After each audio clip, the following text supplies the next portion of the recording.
Ser cristiano no es fácil.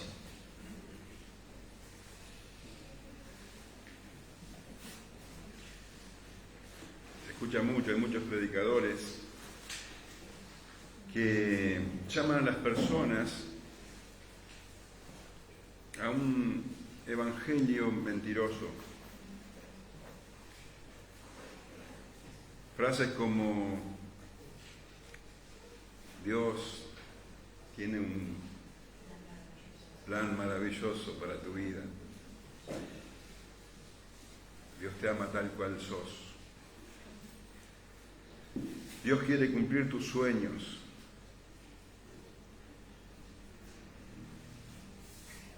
Ese no es el evangelio. Ellos plantean un mensaje donde básicamente la persona debe aceptar a Jesús en su corazón y todo lo que le preocupa o lo entristece tendrá solución. Repitiendo una frase que por lo general está sostenida por música suave, tenue, pegadiza, que prepara las emociones, y las personas responden por multitudes a ese tipo de llamado. ¿Eso es todo lo que Dios pretende de mí?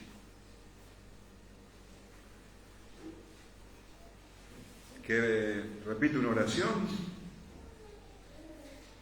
que le dé permiso a entrar a mi corazón para obrar a mi favor.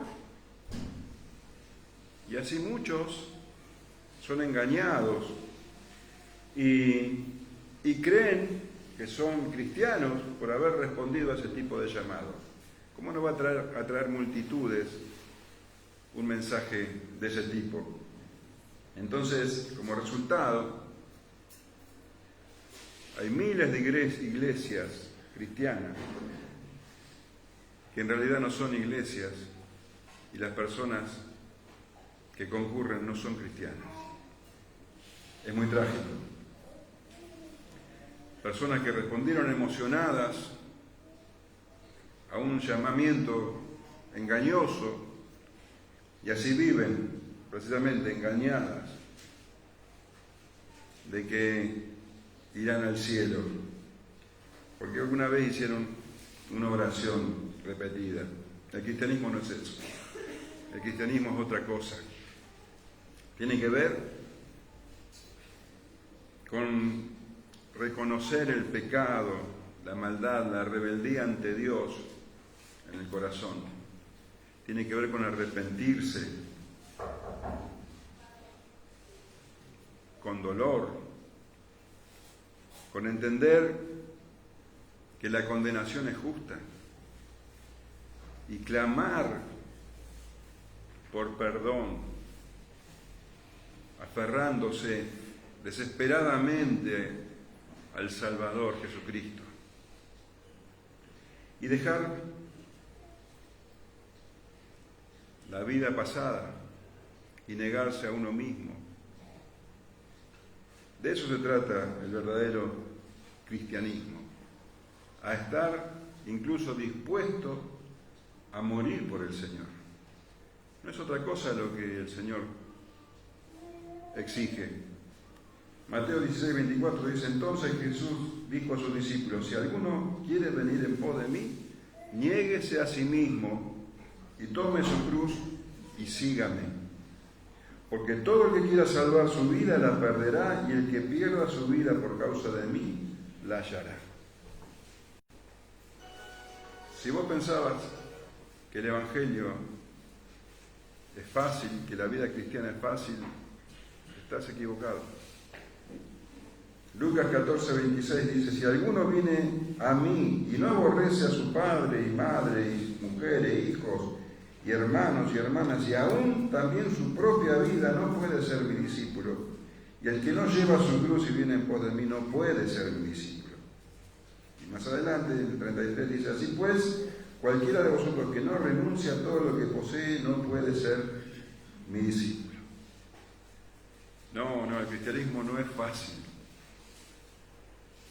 El cristianismo va en contra de la corriente del mundo.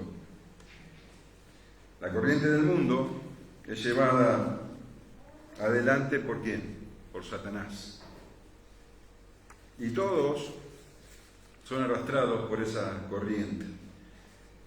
También nosotros cuando no conocíamos al Señor, en Efesios 2:1 leemos: y Él os dio vida a vosotros cuando estabais muertos en vuestros delitos y pecados, en los cuales anduvisteis en otro tiempo, siguiendo la corriente de este mundo, conforme al príncipe de la potestad del aire, el espíritu que ahora opera en los hijos de desobediencia, entre los cuales también todos nosotros vivimos en otro tiempo, en los deseos de nuestra carne, haciendo la voluntad de la carne y los pensamientos, y éramos por naturaleza hijos de la ira, lo mismo que los demás, siguiendo la corriente de ese mundo, pero el cristiano ya no se deja arrastrar por el mundo, porque todo lo que hay en el mundo, decía Juan, los deseos de la carne, los deseos de los ojos y la vanagloria de la vida no provienen del Padre sino del mundo, y el mundo pasa y sus deseos, pero el que hace la voluntad de Dios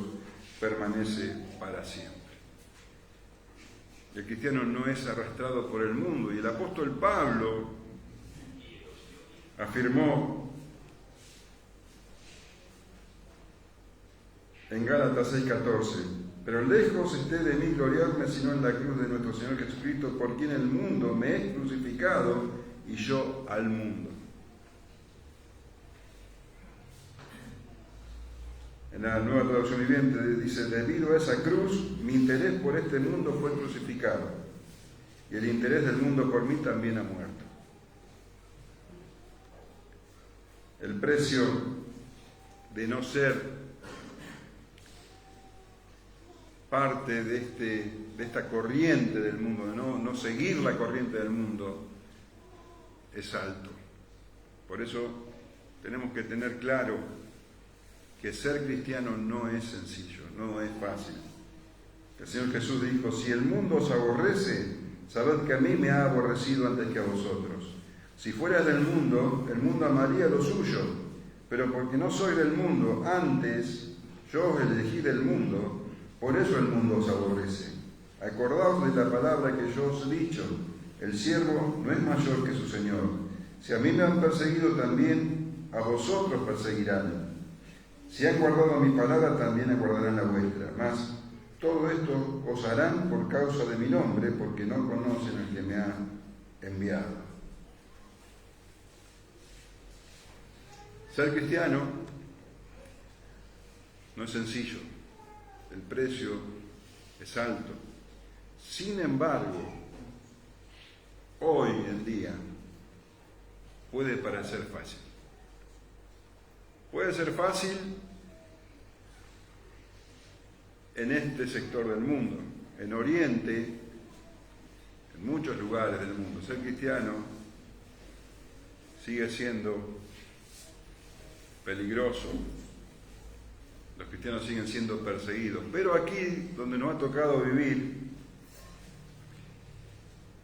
parecería que ser cristiano no conlleva demasiado peligro. Pero quiero que entiendas que esto que nos toca vivir a nosotros, de poder reunirnos como nos estamos reuniendo ahora, de poder predicar sin temor a persecuciones, a encarcelamientos, es la excepción, no la regla. A lo largo de la historia del cristianismo, la regla es la persecución.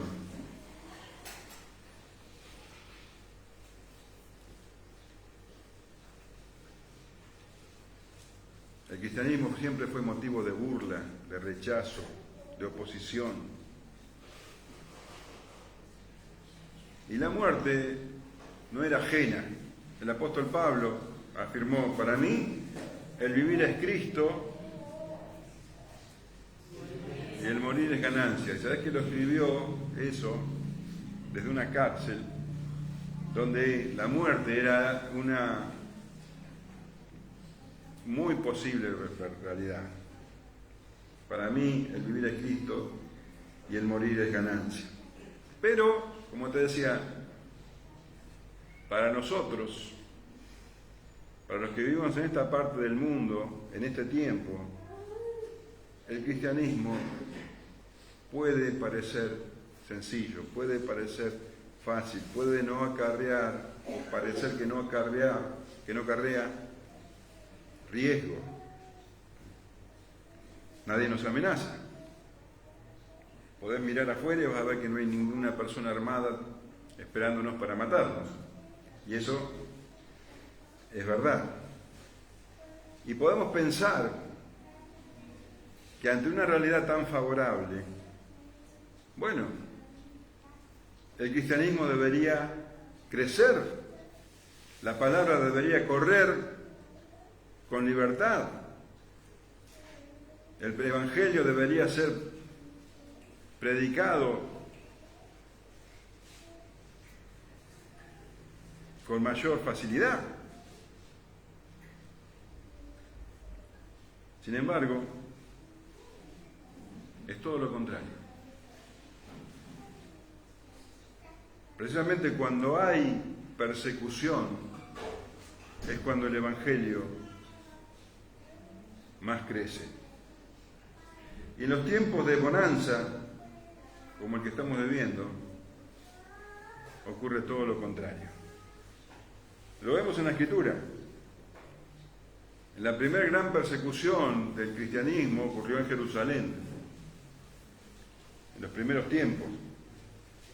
El apóstol Pablo, que no era apóstol en ese entonces todavía, fue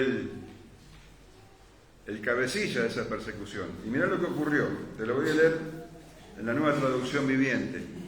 Los primeros cristianos fueron perseguidos en Jerusalén. Y en Hechos 11:19 dice: mientras tanto los creyentes que fueron dispersados durante la persecución que hubo después de la muerte de Esteban, viajaron tan lejos como Fenicia, Chipre, Antioquía de Siria, y predicaban la palabra de Dios, pero solo a judíos. Sin embargo, algunos de los creyentes que fueron a Antioquía, desde Chipre y Cirene, les comenzaron a predicar a los gentiles acerca del Señor Jesús. El poder del Señor estaba con ellos y un gran número de gentiles creyó y se convirtió al Señor. Gracias a esa persecución, el Evangelio salió de Jerusalén y se empezó a esparcir por el mundo. Y eso ocurrió a lo largo de la historia. Los creyentes morían y el Evangelio crecía. La iglesia crecía. Pero, ¿sabes qué? Satanás entendió esto que te estoy diciendo y descubrió que la mejor manera de detener el avance del Evangelio es teniendo a los cristianos cómodos. Entonces, si la iglesia es próspera, se empieza a adormecer, se empieza a quietar y se empieza a moldar al mundo. Y eso es lo que está ocurriendo aquí. La iglesia es muy parecida al mundo. Pero ¿sabes qué? Solo de vista. Solo en la apariencia. Porque no toda la iglesia, como te decía hoy, todo lo que tiene un cartel de iglesia es iglesia. Y no todos los que se llaman cristianos son cristianos. Porque hoy, como hace 2000 años atrás, ser cristiano no es fácil. Y los requerimientos para ser un cristiano siguen siendo los mismos. Vamos a leer Lucas 13:22 al 30. Pasaba Jesús por ciudades y aldeas, enseñando y encaminándose a Jerusalén. Y alguien le dijo: Señor, ¿son pocos los que se salvan?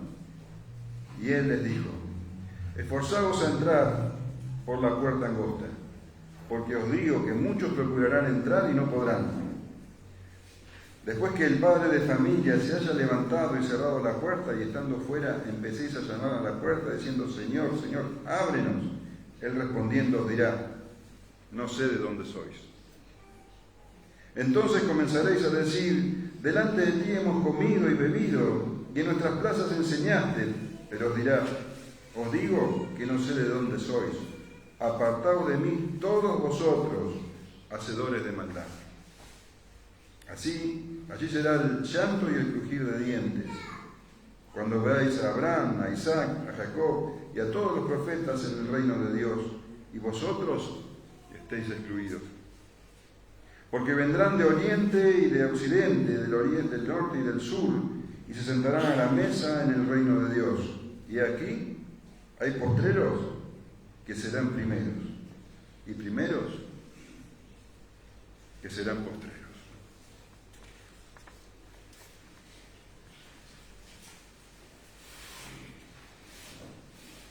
Dice que el Señor pasaba por ciudades y aldeas enseñando y encaminándose a Jerusalén. Nosotros sabemos que el Señor estaba atravesando su último viaje a Jerusalén. Ese viaje había comenzado poco tiempo después de la transfiguración del Señor Jesús, ¿te acordás?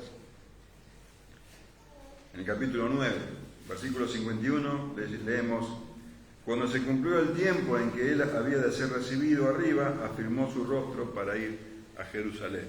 A partir de ese momento comienza su último viaje a Jerusalén.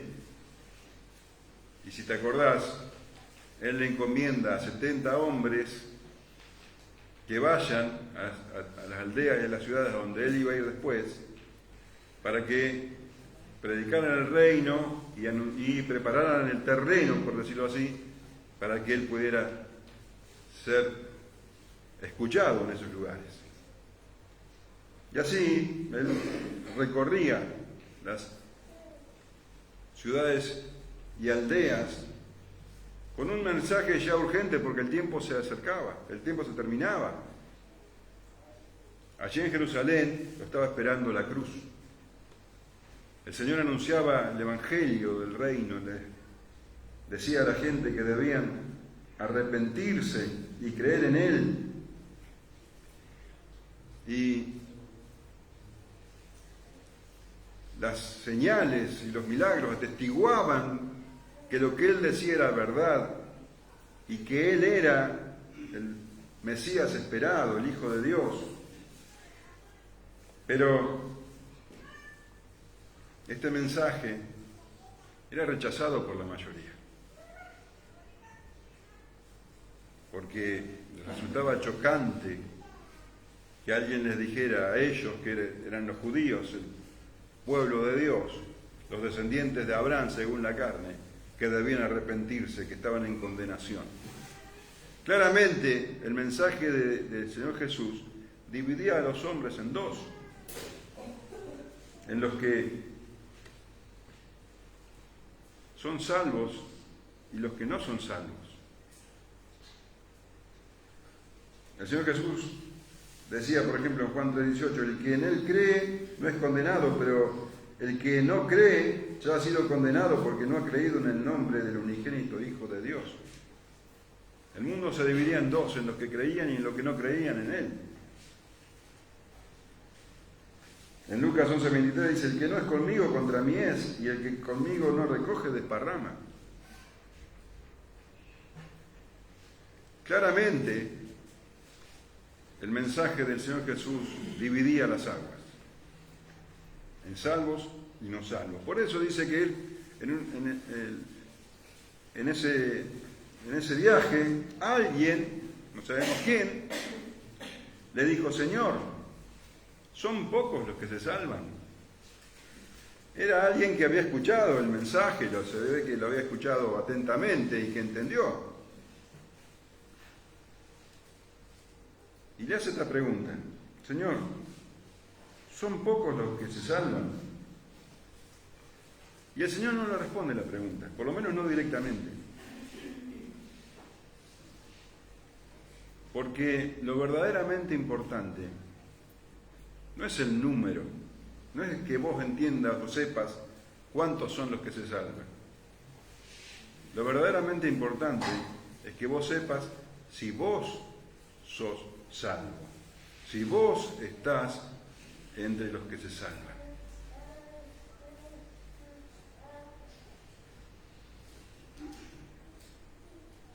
Es importante que vos estés seguro de que vos seas uno de esos. Y Él les dijo: esforzaos a entrar por la puerta angosta, porque os digo que muchos procurarán entrar y no podrán.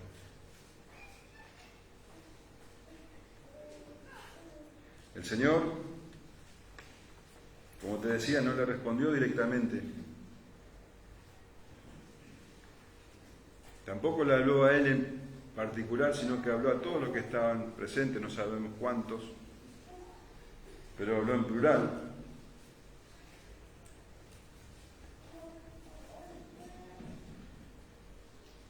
Y fíjate la palabra que dijo el Señor: esforzaos. Habló de esfuerzo. Habló de una puerta angosta, tan angosta, que había que esforzarse para poder entrar por ella.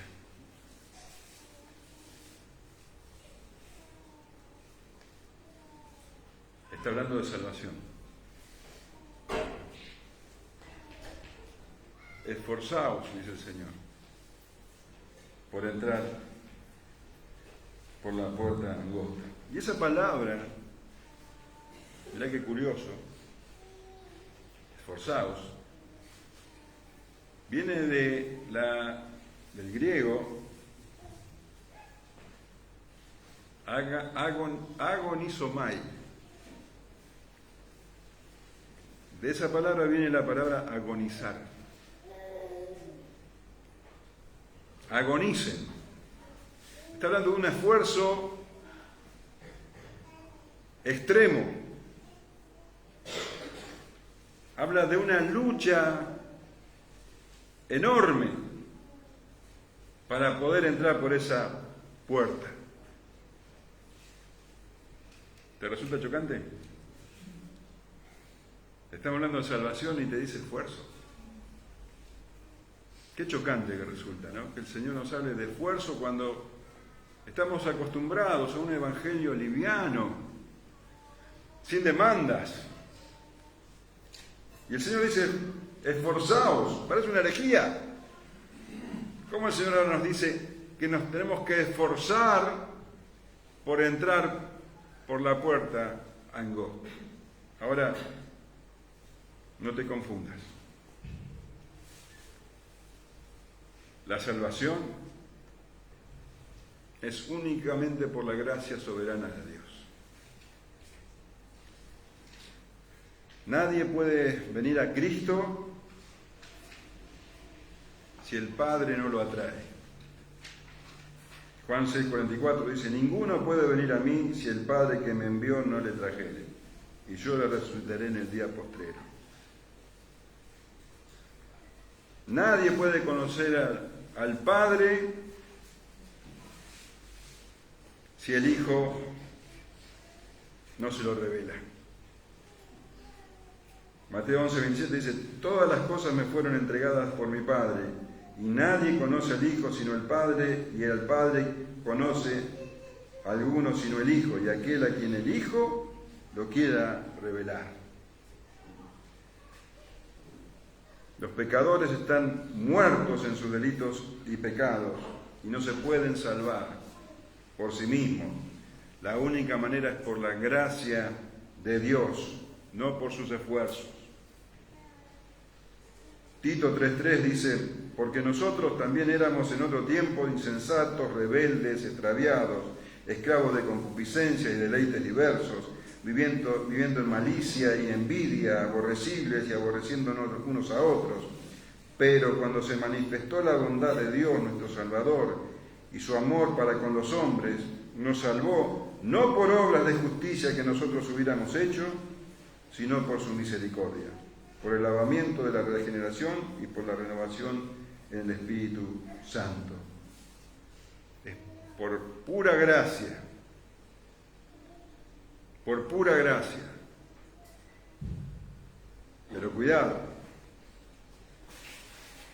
la salvación, que es por gracia, no está separada de la voluntad del pecador. El pecador arrepentido debe luchar. Y la lucha es feroz. Debe luchar porque los oponentes son extremadamente fuertes.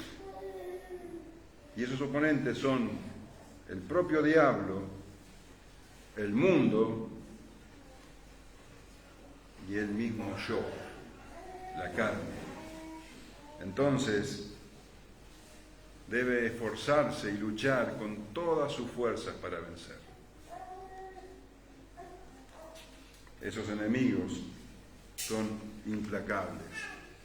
En el pasaje paralelo de Mateo, capítulo 7, versículo 13, leemos: entrad por la puerta estrecha, porque ancha es la puerta y espacioso el camino que lleva a la perdición, y muchos son los que entran por ella.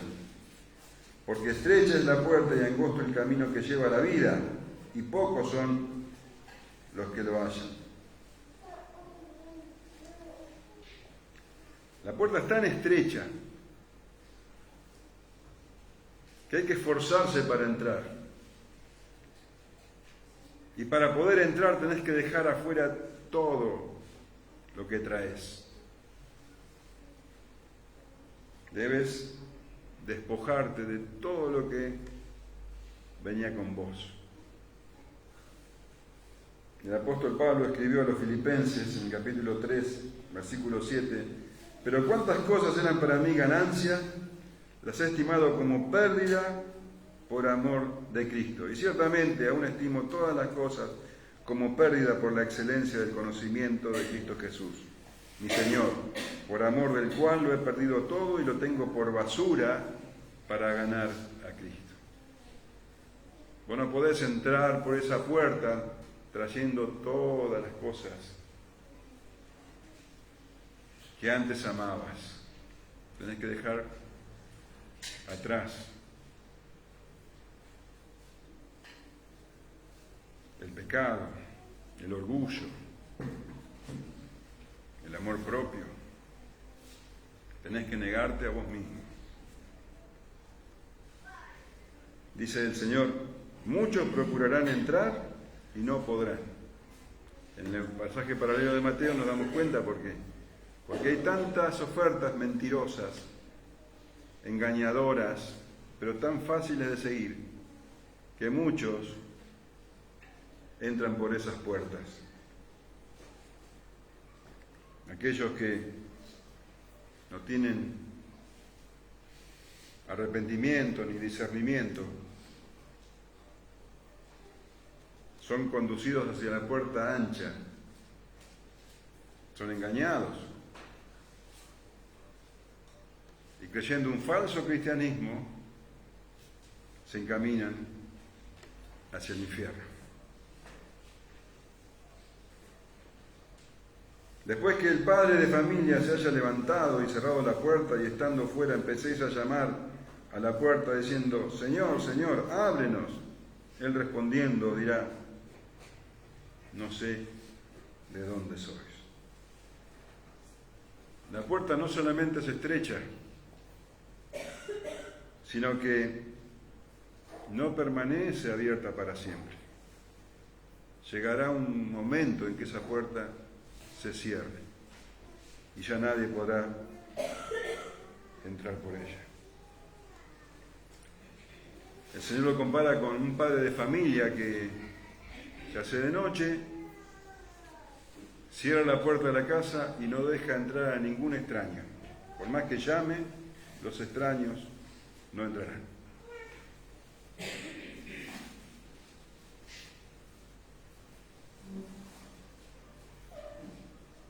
La puerta se cerrará y dejará afuera a todos aquellos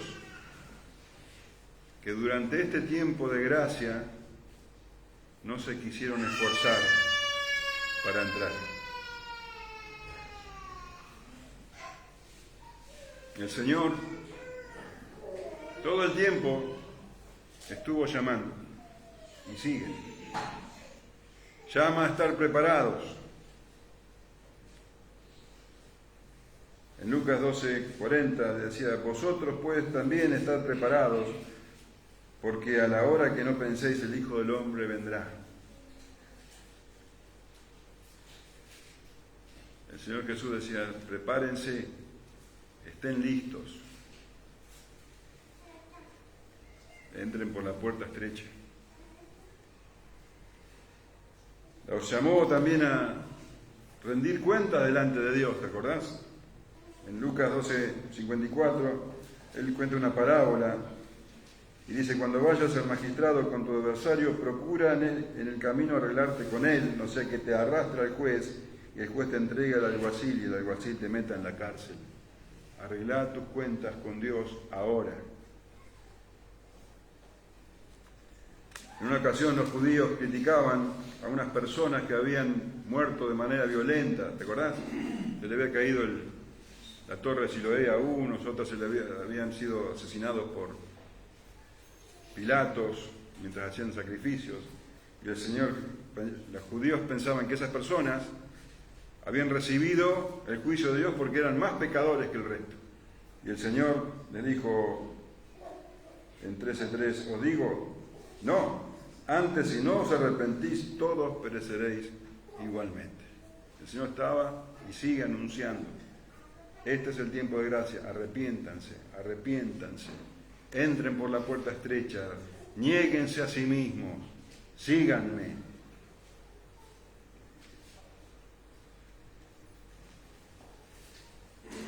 Les avisó que la higuera, si no daba fruto, iba a ser cortada. Llegará el tiempo en que la paciencia de Dios se termina. Y aquellos que rechazan la verdad, aquellos que se niegan a esforzarse para entrar por la puerta estrecha, quedarán afuera. Y como en la parábola de las vírgenes, ¿te acordás? Las vírgenes insensatas que desesperadas llamaban para que les abra el novio. Dice, estando fuera empecéis a llamar a la puerta diciendo, Señor, Señor, ábrenos. Cuando se cierra la puerta, muchos, y le está hablando directamente a esa gente, a ustedes le estoy diciendo, ustedes van a verse sorprendidos y van a gritar y golpear, Señor, Señor, ábrenos. ¿Cómo que nos dejás afuera? Tenemos derecho de entrar. Y el Señor les pronunciará las más terribles palabras. No sé de dónde sois. A pesar de la fachada religiosa y de tu lenguaje religioso, nunca te conocí.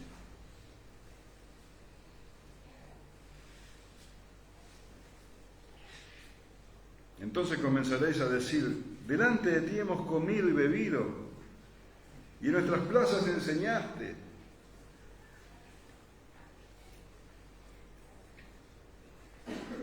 Están sorprendidos.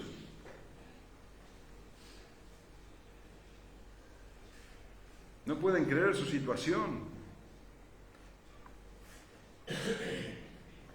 ¿Cómo que no sabes quiénes somos? Si comimos juntos, bebimos juntos. El Señor, vos sabés, en su ministerio se sentaba a comer con publicanos, con pecadores, con fariseos, con muchas personas, y les hablaba del Evangelio. Y muchos escuchaban, pero se negaban a entrar por la puerta. No se querían esforzar.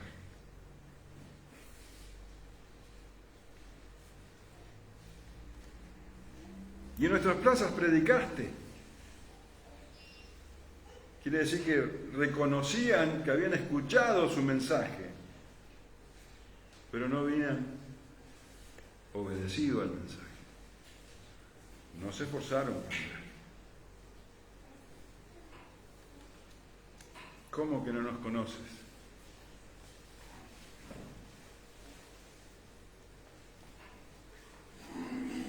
Si íbamos los domingos a la iglesia, si escuchábamos el mensaje, Mateo 7:22 dice: muchos me dirán en aquel día, Señor, Señor, ¿no profetizamos en tu nombre? Y en tu nombre echamos fuera demonios y en tu nombre hicimos muchos milagros. Se van a sorprender. Se van a sorprender. No van a poder creer la situación. Íbamos a la iglesia, escuchábamos. Otros van a decir, teníamos grandes templos y hacíamos grandes campañas. Te servíamos. Y el Señor nunca los conoció. Pero os dirá, os digo, que no sé de dónde sois. Apartaos de mí todos vosotros, hacedores de maldad. Porque tenemos que tener claro algo. Haber escuchado la verdad y no haber respondido a ella acarrea más condenación. Hace poco lo leíamos, en el capítulo 12, versículo 47. Aquel siervo que conociendo la voluntad de su Señor no se preparó, ni hizo conforme a su voluntad, recibirá muchos azotes. Mas el que sin conocerla hizo cosas dignas de azotes será azotado de poco, porque a todo aquel a quien se le haya dado mucho, mucho se le demandará, y al que mucho se le haya confiado, más se le pedirá. Entonces estas personas que escucharon, religiosas, pero no tenían una relación con el Señor, no se habían arrepentido de sus pecados, no habían creído verdaderamente, eran religiosos, incluso podrían ser muy morales, pero el Señor dice que en realidad son hacedores de maldad. Y la sentencia es atroz. Apartaos de mí todos vosotros, lejos de la presencia de Dios por toda la eternidad. Y lo que sigue es una descripción atroz.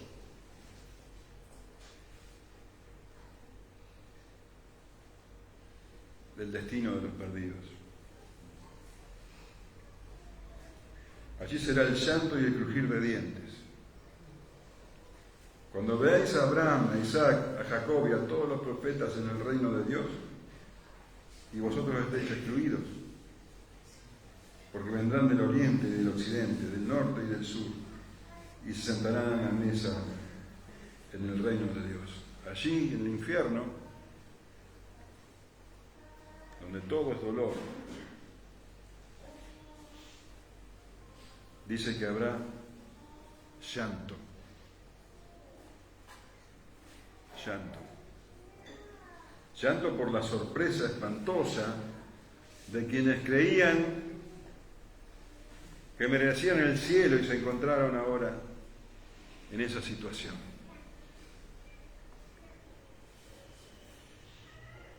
Llanto por la miseria y la desesperanza eterna. Llanto porque tienen un atroz remordimiento de haber escuchado, de haber tenido la oportunidad y la dejaron pasar.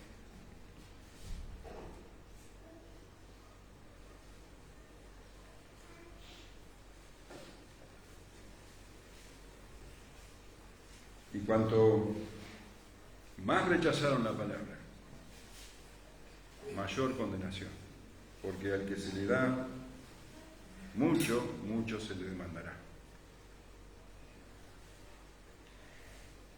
Y dice llanto y crujir de dientes. El crujir de dientes es furia,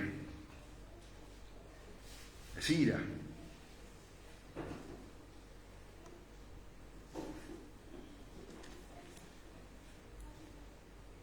Frenética, descontrolada. Odio que carcome el corazón porque se creían que merecían el cielo y ahora se encuentran con lo que entienden como una tremenda injusticia, aunque ya no tienen ninguna clase de esperanza.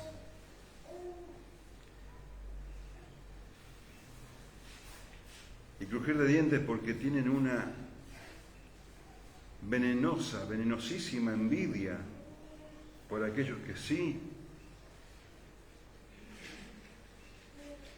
se esforzaron por entrar.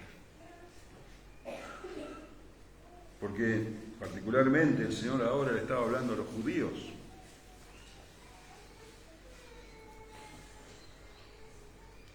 Y dice que ese llanto y crujir de dientes se acrecentará, dice, cuando veáis a Abraham, a Isaac, a Jacob y a todos los profetas en el reino de Dios y vosotros estéis excluidos. Ellos que creían, se jactaban de ser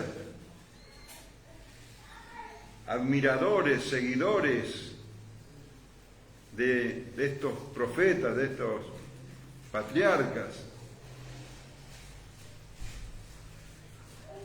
pero eran seguidores solo de labios, porque quedaron excluidos, mientras que esos profetas y esos patriarcas están en el reino de Dios.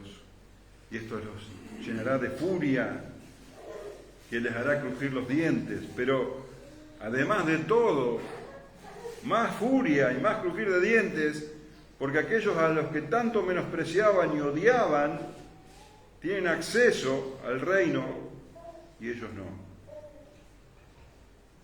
Porque vendrán del oriente y del occidente, del norte y del sur y se sentarán a la mesa en el reino de Dios, los gentiles, los que para ellos eran perros.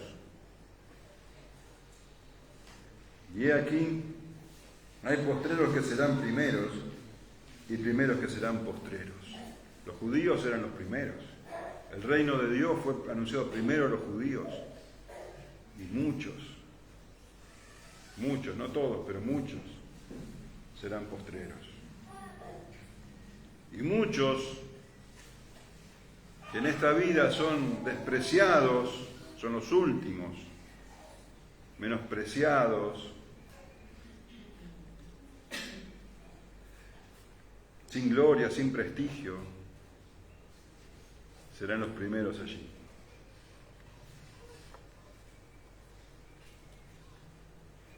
Ese hombre que no sabemos quién era, preguntó, ¿son pocos los que se salvan? Y el Señor no le respondió, no directamente. Son pocos los que se esfuerzan por entrar por la puerta angosta. Entonces, lo que dejó claro el Señor es que no es tan importante la pregunta si son pocos. Lo importante es saber si vos estás entre los salvos. Pregúntate, ¿soy salvo?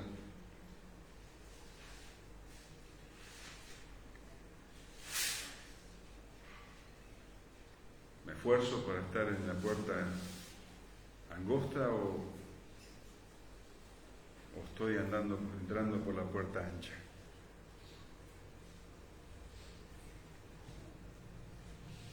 Aquellos que no están dispuestos a negarse a sí mismos, a tomar la cruz, que significa dar la vida por el Señor. Aquellos que no tienen al Señor en primer lugar, antes que cualquier otra cosa, que cualquier otra persona, que cualquier otra pertenencia. Esos van por la puerta ancha. Pregúntate. Es necesario que te preguntes ahora porque estás a tiempo. El Evangelio tiene que ver con arrepentirse y negarse a sí mismo. El Evangelio tiene que ver con entender la gravedad del pecado y la paga del pecado es muerte, es división, es separación para siempre de Dios. Hoy es el tiempo. Un día la puerta se va a cerrar y te estoy hablando a vos. Estoy hablando a los jóvenes, a los adolescentes, a todos, a los niños. Hoy es el tiempo. Presten atención. No sabemos qué pasa mañana. La puerta se puede cerrar. ¿Sos salvo? ¿Estás seguro? No tiene que ver con dónde naciste, no tiene que ver con tu familia. ¿Sos salvo?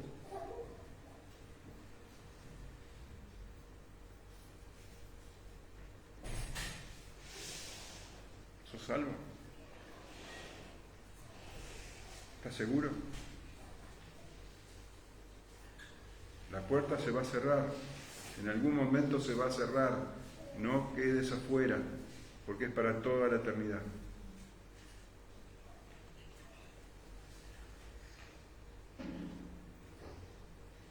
¿Te das cuenta que es necesario que la iglesia predique la verdad? El Señor Jesús jamás endulzó el mensaje. El mensaje es incómodo, tan incómodo que algunos son movidos a arrepentimiento y otros se llenan de indignación. Pero el Señor Jesús jamás endulzó el mensaje. No se dejaba seducir por la cantidad de gente.